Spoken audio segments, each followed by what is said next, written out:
Hi, welcome to this month's Facebook Live on descriptive praise. Now, this is for you if you always find yourself saying good job or you're such a good girl and you want to find, another way to say other options.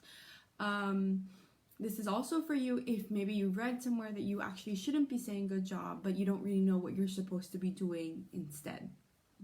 Now, before I really go into what the options are, I want to really briefly talk about what's wrong with good job, right? Ideally, in a loving and respectful relationship, there's no need to use punishment or rewards. Now, punishment might work if you're there, right? So I have actually had a mom tell me that her daughter behaves really well when she's there, but when the mom isn't there, then the daughter doesn't behave. And that's something that punishment does, right? It only works if you're there. On the other hand of the spectrum are rewards.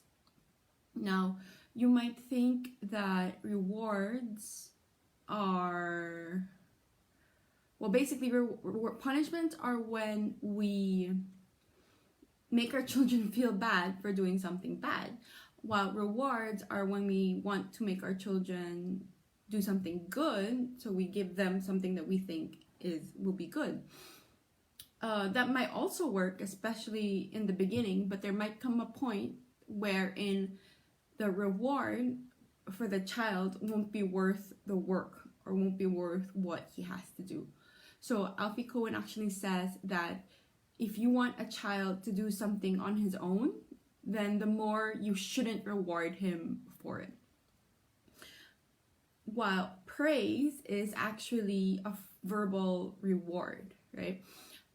So what happens is that when we praise our children with good job, we're putting really the focus on what we're doing and we're not really putting the focus on what they have done, right?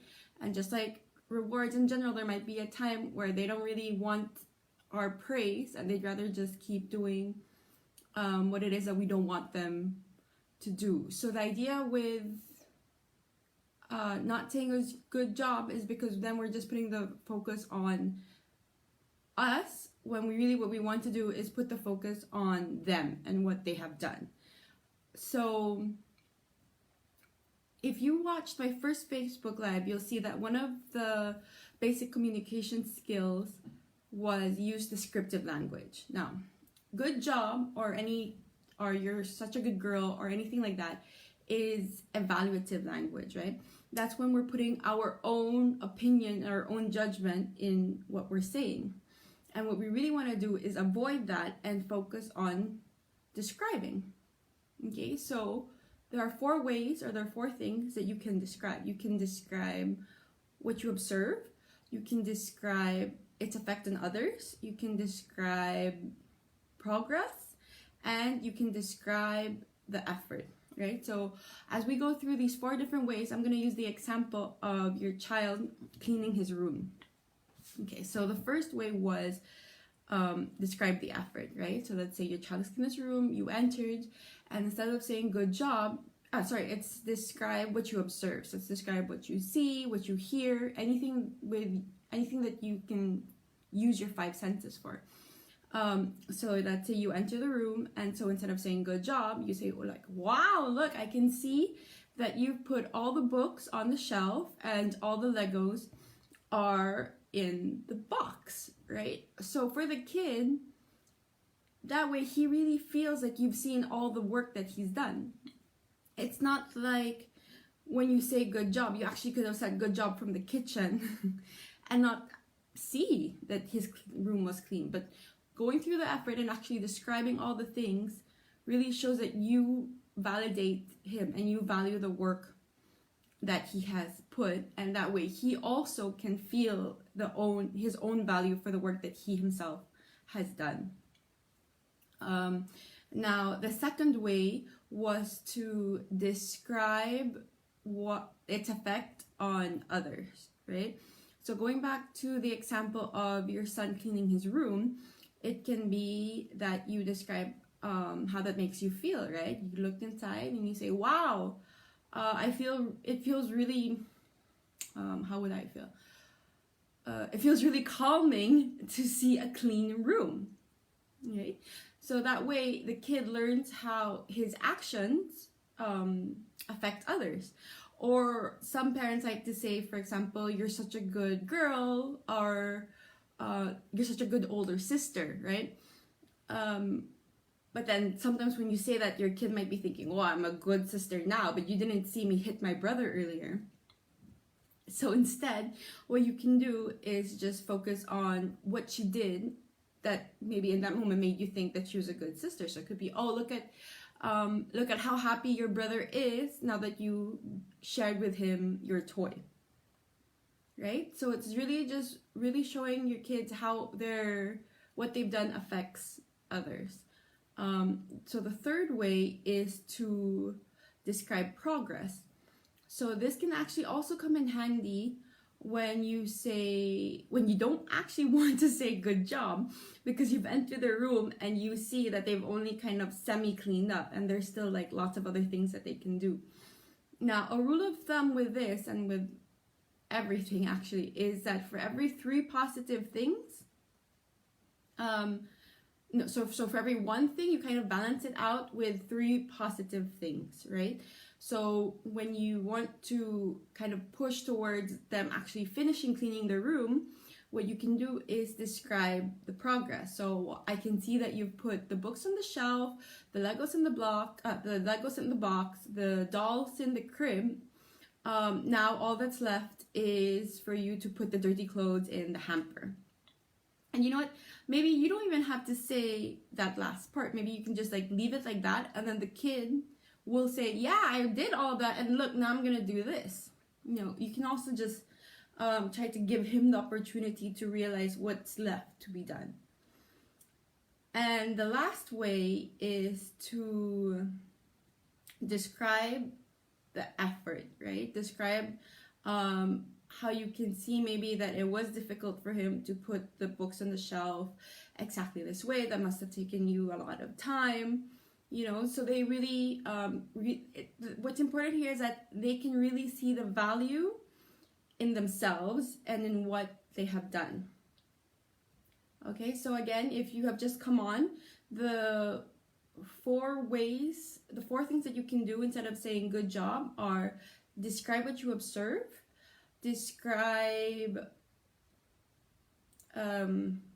its effect on others, describe the effort, and describe progress. Now, when the time comes to put this into action, there are some things I want you to keep in mind. One, is it actually something that needs to be said, right? Maybe you're super excited, you're so proud of him for doing this, but he's actually really concentrated in what he's doing. For example, if he's drawing, and he doesn't actually need to hear your praise, right? So first of all, think, am I gonna do it for myself just because I feel like sharing, or is it really something that he wants to hear? The second thing is, would I say this to an adult, right? So the book How to Talk So Little Kids Will Listen gives this example of, let's say, for example, you get home, you give your kids a bath, and you heat dinner. And then your spouse comes home and he says, wow, you're such a good wife. How would that make you feel, right? What would you think? I would be like, I'm a good wife because I heated dinner. Like, what? I'm not a good wife because I didn't heat dinner? Sometimes it's about, just because kids are smaller than us doesn't mean that we have to belittle them, right? They also have their own thoughts and feelings and needs. So sometimes saying like, well, would I say this to an adult, kind of helps when it comes the time to praise. And the last thing that you can also do is, instead of praise, you can start a conversation, especially if it's something where your kid comes home and he just did something at school. Instead of just saying, oh, great, good job, right? You can really look at it and say, oh, look, I see two blue lines here. Is that the sea? And then that way you can start, and then there, yeah. So you ask questions and then you start a conversation. And that's really a way for you to deepen the relationship that you have with your child, right? Because in the end, really, what we want is for our children to feel that we love them unconditionally. And these are just different ways that we can show them that we value them and we see the work that they're doing. And that way we have, and this allows us to really have a deeper connection with them, right? And have a more loving and positive relationship. Now, if you feel like you're at this point in your relationship with your child that describing the effort is not gonna work, or you're really way past the point where you feel like